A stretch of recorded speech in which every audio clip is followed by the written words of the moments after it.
Hi guys, nandito pala ako ngayon sa tanim ko na mulberry para pitasin na ang mga hinog na bunga. Ang date pala natin ngayon ay May 12, 2024. Bago ako mamitas, ay tatanggalin ko muna ang mga nakabalot na dahon ng kakao sa bunga. Ito na ang nakasanayan kong paraan ng pagbabalot para maiwasan na kainin ng mga ibon ang bunga. Kahit kasi pula ay kinakagat na nila.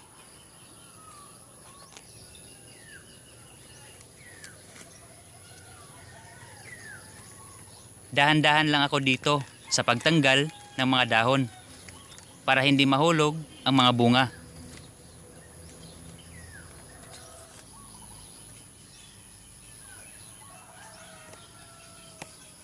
Ito pala ang aking Australian mulberry.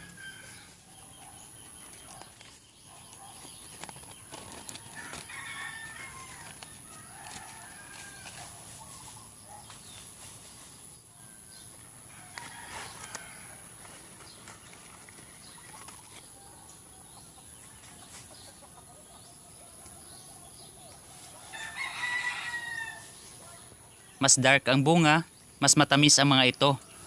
Lalo ngayon na mainit ang panahon.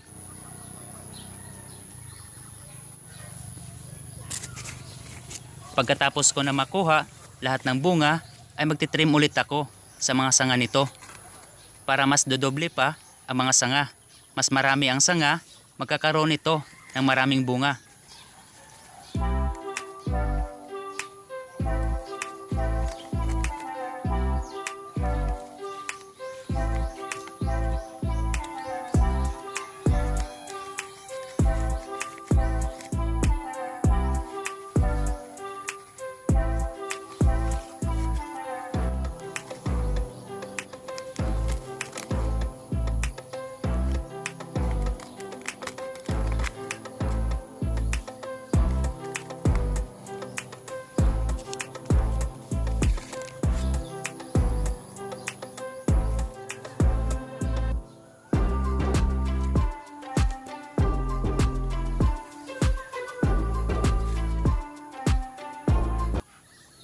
May mga napitas na din ako nung nakaraan na malalaki ang bunga.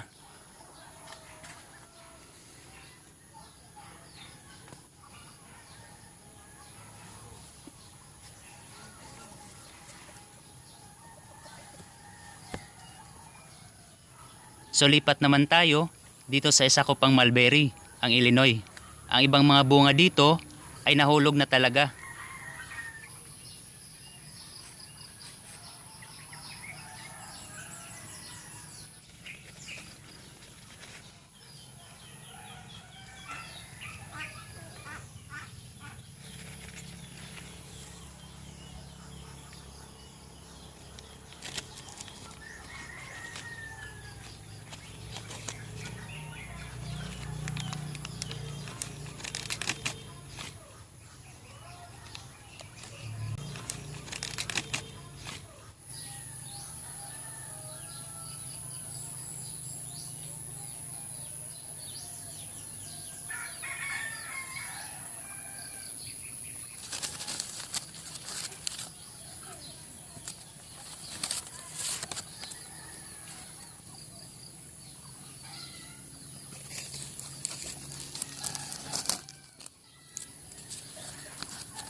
So konti na lang ang mga natirang bunga dito sa Illinois.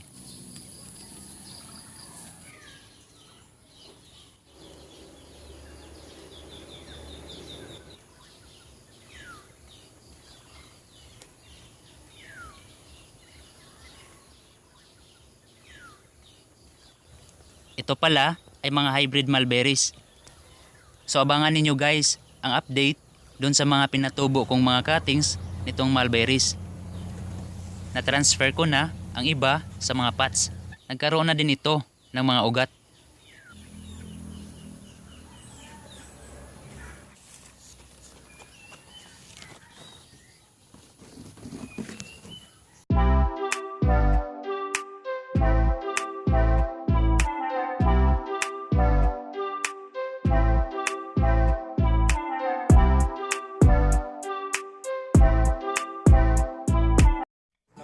Kung bago ka sa aking YouTube channel, i-click lamang po ang subscribe button sa baba. I-click na din ang notification bell para lagi kang updated sa aking mga latest videos.